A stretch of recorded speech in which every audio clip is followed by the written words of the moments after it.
Hello friends, good morning everyone. आपका अपना YouTube channel में स्वागत है।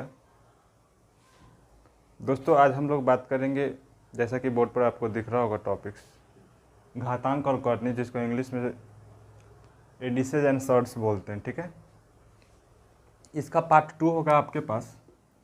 ये पार्ट 1 में बना रखा हूँ, जो फिक्स्ड ऑब्जर्वेशंस थे, क्वेश्चंस थे, फिक्स्ड पैटर्न के क्वेश्चन थे, उस पर मैं चर्चा कर चुका हूँ पिछले वीडियो में।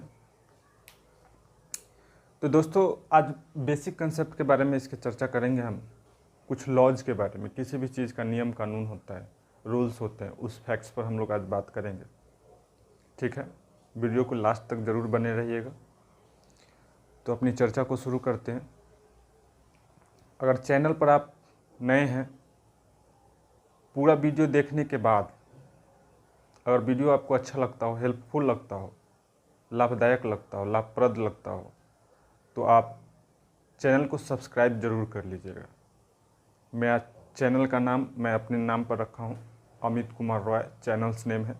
यहाँ आपको मैथ, रीजनिंग, सभी कम्पिटिटिव एग्ज़ाम के लिए मिलेंगे फाउंडेशन कोर्सेज में।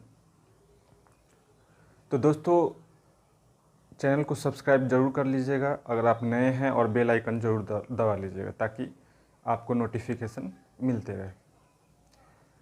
बिना कोई और मुद्दे पर बात किए हुए हम लोग बात करते हैं अपने काम पर। कुछ laws of exponent, laws of indices की बात करेंगे, उसमें सीखेंगे। जरा देखिएगा, रूल नंबर 1 की अगर बात करें, मान लीजिए आपके पास a⁴m इंटू a⁴ ऐसा है। इस फैक्ट्स में आप देख रहे हैं भली भांति, इस चीज़ को देख रहे हैं कि आपका बेस सेम है। इसको बेस बोलते हैं, इसको पावर बोलते हैं, इसको बेस बोलते हैं, इसको पावर बोलते हैं। अगर इसमें आप चर्चा करेंगे तो आप सभी लोग जानते होंगे कि इसको हम लोग बेस बोलते हैं, आधार, और इसको पावर बोलते हैं, घातांक। ठीक है, अब जरा देखिए, ये लॉज ऑफ एक्सपोनेंट ये कहता है, ये बेस अगर सेम है तो आपका पावर जो है क्या हो जाएगा, ऐड हो जाएगा। ठीक है, चाहे वह 2 टर्म्स हो, 3 टर्म्स हो, 4 टर्म्स हो। अगर मान लीजिए एक और टर्म्स यहाँ होता इंटू a⁴ समथिंग, तब भी उसका पावर ऐड हो जाता है। और वो क्या हो जाता है यहाँ मित्रों, a⁴m + n + p, ये आपका हो जाता है। ठीक है, इनमें से बहुत सारे लोग इस बात को जानते भी होंगे। अब जरा देखिए, अगर ऐसा है तो हम ऐसा लिख सकते हैं, और कहीं ऐसा है तो इस टर्म से भी मैं इसको तोड़कर ऐसा लिख सकता हूँ, बिल्कुल लिख सकता हूँ। जरा इसको तोड़ेंगे तो आपके पास क्या बन जाएगा, a⁴m plus into a⁴n into a⁴p, ये आपका फॉर्मेट तैयार होकर आएगा। ठीक है दोस्तों, तो पहला एक्सपोनेंट ये कह रहा है। इसके एग्जाम्पल्स से हम लोग समझते हैं सॉल्विंग के तरीकों को। मान लीजिए आपका बेस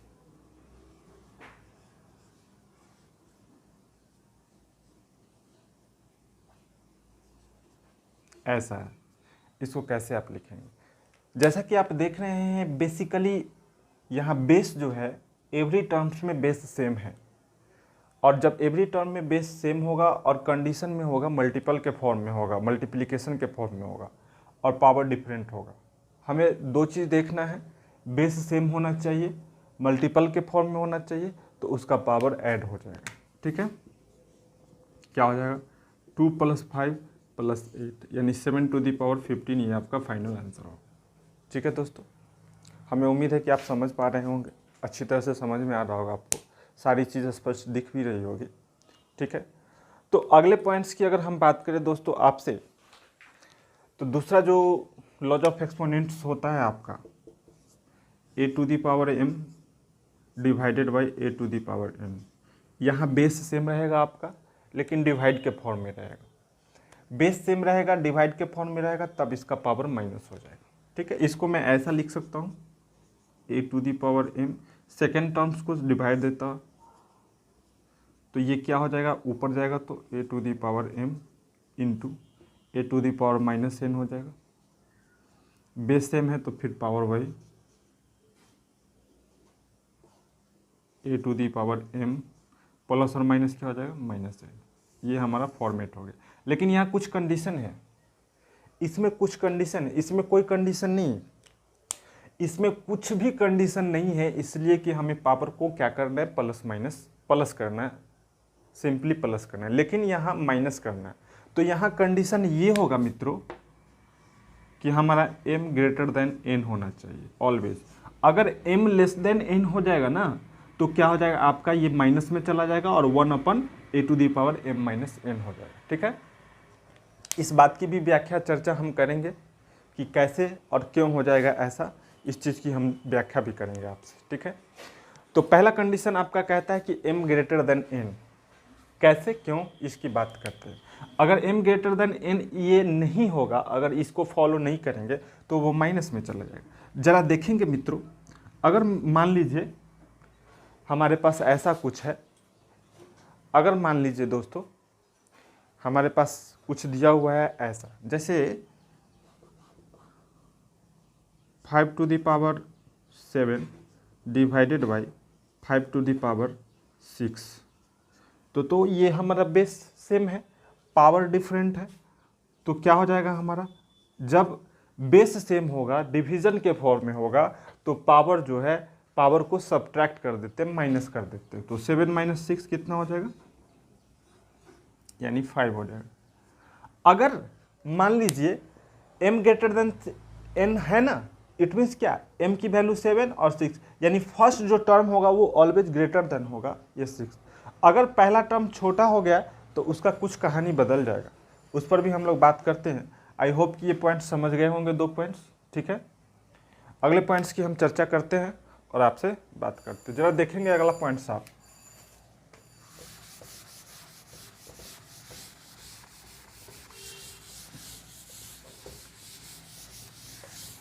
चलिए अगले पॉइंट्स की बात करते हैं। अगला पॉइंट्स है आपका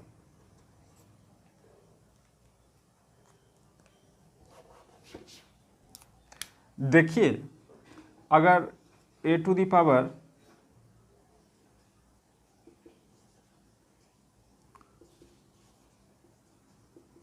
यहाँ कंडीशन है लेस देन n होगा तो यहाँ क्या हो जाएगा, ये हो जाएगा आपका 1/a to the power m minus n। अगर लेस देन n होगा तो कैसे होगा, इसकी बात एग्जाम्पल से प्रूफ करके बताते हैं। ज़रा देखिएगा, अगर मान लीजिए ऐसा कुछ है आपका 7 टू दी पावर 6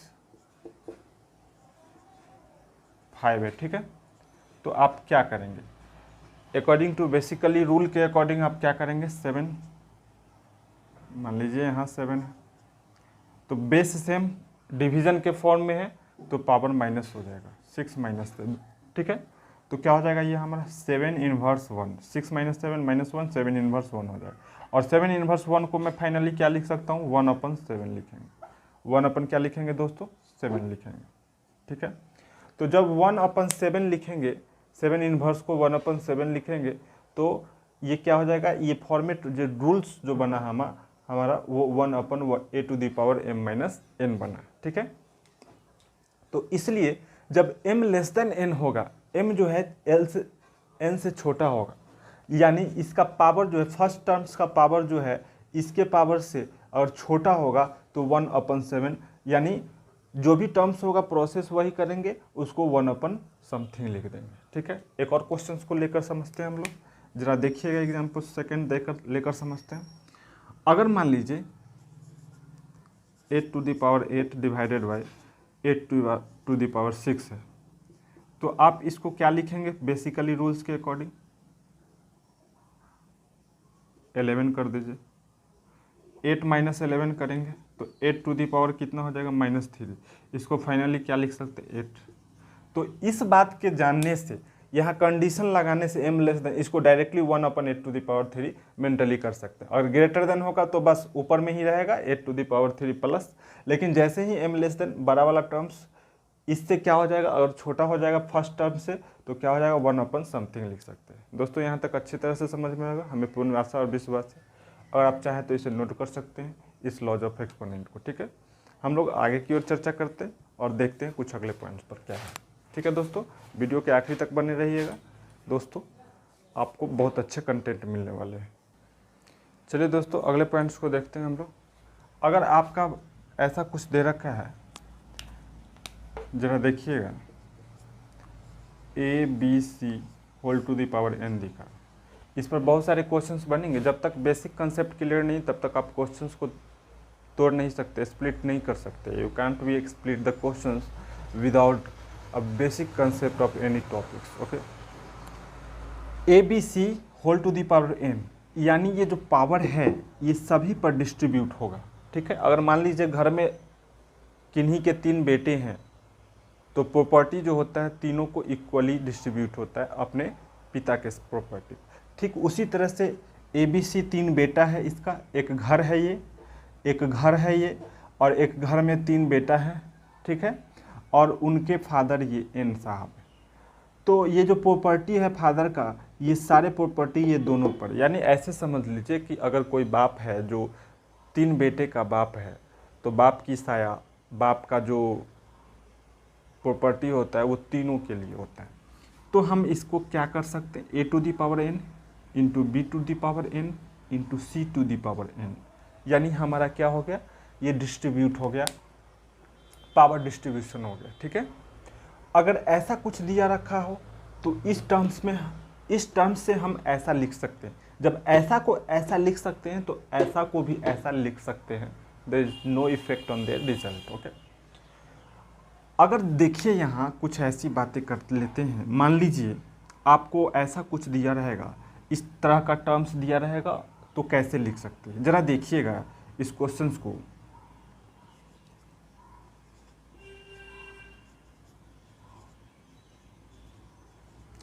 इस टर्म्स को आप देखेंगे तो आपको अच्छी तरह से देखने को मिलेगा दोस्तों कि यहाँ पावर क्या है।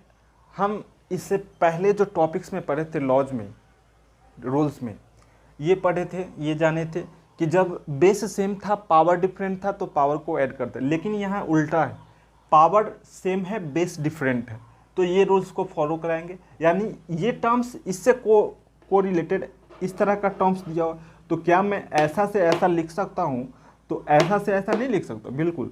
तो यहाँ जो टर्म्स दे रखा है वो इस फॉर्मेट में दे रखता है, तो इस फॉर्मेट से इस फॉर्मेट में मैं एब्सोल्युटली लिख सकता हूँ।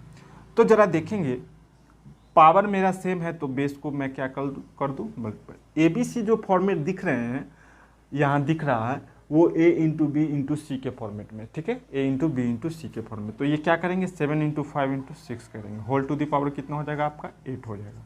5 6 जा 30, 37 जा 210, ये आपका आंसर हो गया। इट्स ओके, यहाँ 8 कर दीजिए। हमें उम्मीद है कि आप समझ पाए होंगे और समझ रहे होंगे। एक और पॉइंट्स को ले लेते हैं इसी से रिलेटेड। जरा देखेंगे दोस्तों, यहाँ देखेंगे आप, अगर आपके पास A to the power m whole to the power n है, आप इसको क्या लिख सकते हैं, कैसे लिख सकते हैं, अदर फॉर्मेट में आप इसको कैसे लिख सकते हैं, इसकी पर चर्चा हम लोग करेंगे। इसको मैं ऐसे लिख सकता हूँ, A to the power m into n लिख सकता हूँ, क्योंकि पावर इसका क्या होता है, मल्टीपल्स हो जाता है आपस में। ठीक है, इसको फिर से मैं क्या लिख सकता हूँ, अगर इंटू के फॉर्म में लिख सकता हूँ तो अदर फॉर्म में इसको क्या मैं ऐसा लिख दूँ तो कोई आपत्ति, किन्हीं लोगों को कोई आपत्ति नहीं होना चाहिए। ठीक है, फिर इसी फॉर्मेट को मैं लिख दूँ A to the power n into m, तब भी आपको आपत्ति नहीं होनी चाहिए, न विपत्ति न कोई संपत्ति होनी चाहिए। ठीक है, क्योंकि मल्टीपल्स के फॉर्म में ऑर्डर को चेंज करते हैं तो उसके वैल्यू पर कोई इफेक्ट नहीं पड़ता है। ठीक है, मल्टीप्लिकेटिव, ये क्या कहते हैं, कम्यूटेटिव लॉ में आप पढ़े होंगे। ठीक है, तो इसको 3 फॉर्मेट में मैं लिख सकता हूँ। ठीक है, तो क्या इससे हम एक फाइनली कंक्लूजन पर पहुँचे, कौन से कंक्लूजन पर पहुँचे कि इसको जब A to the power m whole to the power n, तो इसको मैं ऐसा भी लिख सकता हूँ, A to the power n whole to the power m भी लिख सकता हूँ। इसमें कोई किन्हीं लोगों को ऐतराज विश्वास नहीं होना चाहिए, और कोई ऐतराज है तो कमेंट्स करके हम लोग हमें बता सकते हैं आप लोग। ठीक है, अगले पॉइंट्स पर चलते हैं दोस्तों। और इसी पॉइंट्स में कुछ और एग्जाम्पल्स के साथ हम अपनी चर्चा को आगे बढ़ाएंगे। ज़रा देखेंगे आप, अगर मान लीजिए आपके पास ऐसा कुछ दे रखा हो 7⁵ होल टू दी पावर 3 दे रखा हो, तो आप इसको 7⁵ होल टू दी पावर 5 लिख सकते हैं, क्योंकि 7 टू दी पावर इसको डायरेक्टली मल्टीपल्स भी कर सकते हैं 5। ये सब बेसिकली कंसेप्ट जब आप हायर कमीशन टफ एग्जामिनेशंस के क्वेश्चंस को तोड़ेंगे, सॉल्व करेंगे, तब जाकर इसका यूटिलाइजेशन और इम्पोर्टेंस पता चलेगा। ठीक है, तो दोस्तों अगले पॉइंट्स पर बढ़ते हैं। वीडियो में बने रहिएगा आखिरी तक, बहुत ही मज़ेदार कंटेंट मिलने वाला है आपको। चलिए दोस्तों देखते हैं अगले पॉइंट्स की। ये आखिरी पॉइंट्स होगा, फिर अगले पॉइंट्स में हम लोग बात करेंगे, नेक्स्ट वीडियो में बात करेंगे। अगर हमारे पास कुछ ऐसा दे रखा हो a/b whole to the power n दे रखा हो, तो इसको मैं a to the power n और b to the power n लिख सकते हैं। वेयर कंडीशन है b not equal to 0, b 0 के इक्वल नहीं होना चाहिए। अगर b 0 के इक्वल होगा तो ये मेरा क्या हो जाएगा, अनडिफाइन हो जाएगा दोस्तों। ठीक है, ये रूल्स फॉलो नहीं करेगा। b नॉट इक्वल टू 0 यानी b 0 के बराबर नहीं होना चाहिए। अगर b 0 के बराबर होगा तो अनडिफाइन हो जाएगा। ठीक है, ये कंडीशन है। तो a/b whole to the power n, तो a to the power n और b to the power n दोनों पर क्या करेगा, पॉइंट्स सेपरेट होगा। किस पर, दोनों पर पॉइंट्स सेपरेट होगा। ठीक है दोस्तों, तो चलिए इस पर कुछ क्वेश्चंस देख लेते हैं। अगर मान लीजिए 2/3 होल टू दी पावर 7 दे रखा हो, तो इसको मैं लिख सकता हूँ 2 टू दी पावर 7 और 3 टू दी पावर 7, इस फॉर्मेट में लिखा जा सकता है। अगर हमारे पास कुछ ऐसा फॉर्मेट दे रखा है, इस फॉर्मेट में दे रखा है, तो मैं इस चीज़ को ऐसा लिख सकता हूँ। ज़रा देखेंगे इसका बेनिफिट और यूज कैसे करेंगे। अगर 7/11 मेरे को दे रखा है, ऐसा कुछ दे रखा है दोस्तों, दोनों की पावर क्या है, हमें यहाँ भी पावर 3 और यहाँ भी पावर 3, तो 7/11 होल टू दी पावर 3 में इसको लिख सकता हूँ। ठीक है, तो इस चीज़ का यूटिलाइजेशन, एक बात समझ ले कि जब इस फॉर्मेट से ऐसा लिख सकते हैं तो दोनों इक्वल है ना आपस में। जब ऐसा से ऐसा लिख सकते हैं तो ऐसा से ऐसा भी लिख सकते हैं। ठीक है, अगर मान लीजिए आपसे अगर कह दे, किसी बंदे ने कहा x whole to the power p अपन y whole to the power p, दोनों का पावर क्या है, p है, सेम है, तो इसको मैं लिख सकता हूँ x/y whole to the power p, that's all. Okay, तो दोस्तों इस वीडियो में इतना ही, फिर मिलते हैं हम अगले वीडियो में। आपसे मुलाकात होगी अगले वीडियो में। पार्ट 3, ये पार्ट 2 था, ये पार्ट 2 था दोस्तों। पार्ट 1 तो मैंने कल बनाया था, ये पार्ट 2 था सर्ट्स एंड इंडेक्सेस का। ये बेसिक कुछ कंसेप्ट थे एग्जाम्पल के साथ। हमें उम्मीद है कि आपको वीडियो अच्छा लगा होगा, और वीडियो अच्छा लगा होगा तो आप लाइक, सब्सक्राइब और शेयर ज़रूर करेंगे। ठीक है, इससे मोटिवेशन मिलता है, मिलता कुछ नहीं है। वीडियो को सब्सक्राइब, शेयर, लाइक कीजिएगा, कमेंट कीजिएगा, तो उससे हमें मोटिवेशन मिलता है कि हमने जो काम किया वो अगले के लिए बेनिफिशियल हुआ। ठीक है, प्रेरणा मिलती, इंस्पिरेशन मिलता है उस पर काम करने के लिए।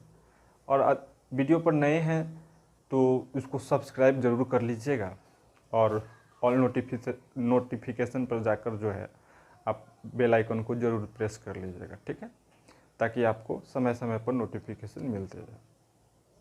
तो दोस्तों इस वीडियो में इतना ही, फिर मिलते हैं हम आपसे अगले वीडियो में, इसी टॉपिक्स को आगे बढ़ाएंगे। तब तक के लिए खुश रहिए, कोरोना से बचते रहिए, और अपने आप को संभाल कर रखिए। और जितने भी प्रिकॉशंस हैं कोरोना से बचने के, सभी प्रिकॉशंस को लेते रहिए, क्योंकि कोरोना अभी पूरे देश में काफ़ी तेज़ गति से फैल रहा है। ठीक है, so thanks for all of you, thank you.